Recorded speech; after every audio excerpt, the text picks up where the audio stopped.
Barangay Ginebra Fanatics ka rin ba tulad ko? Pahinga naman isang like dyan at kung pwede pakisubscribe na rin. Maraming salamat. Coach Timcon, bumilib.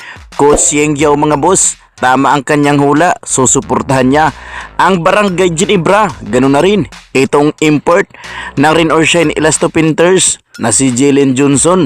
Marami itong inamin. Samantala, pinatawag na itong si Kilin Chongson. Yan ang ating mga pag-uusapan for today's video. So mga busing, tapos na nga ang series sa sagupaan ng Barangay Ginebra versus Rain or Shine Elasto Painters nung pinabagsak ng Barangay Ginebra ang Rain or Shine kagabi.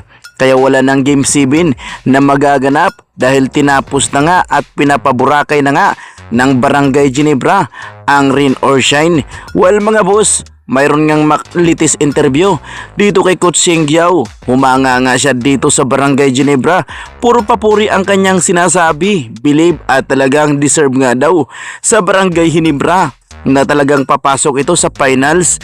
Talagang tama ang kanyang hinala o hula mga boss, dahil sa simula pa lang daw ay talagang hindi nga daw basta-basta sagupain ang Barangay Ginebra dahil talagang lahat daw ng player dito ay walang tapon, kaya consistent nga daw umano ang nilalaro ng bawat player ni Timcon. Kaya ayon sa kanya, deserve at talagang pinuri niya ng husto ang Barangay Ginebra. So suportahan niya nga daw ito sa finals. Hindi rin nagpapahuli mga boss ang import ng Rain or Shine na si Jalen Johnson, kung saan ay hindi pa nga nagsisimula ang Game 6 na bakbakan mga boss.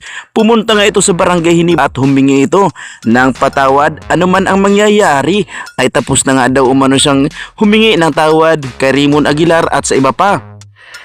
At ayon din sa kanya, sa finals na ito, ang Barangay Ginebra ang kanyang suportahan. Grabe ang kanyang paghanga. Samantalang Coach Timcon mga busing, humanga din dito kay Ralpco.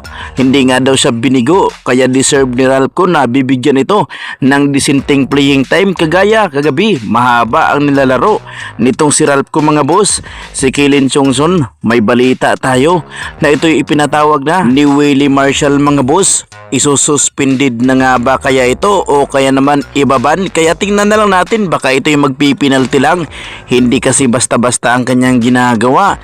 Talagang kasiraan ito ng PBA.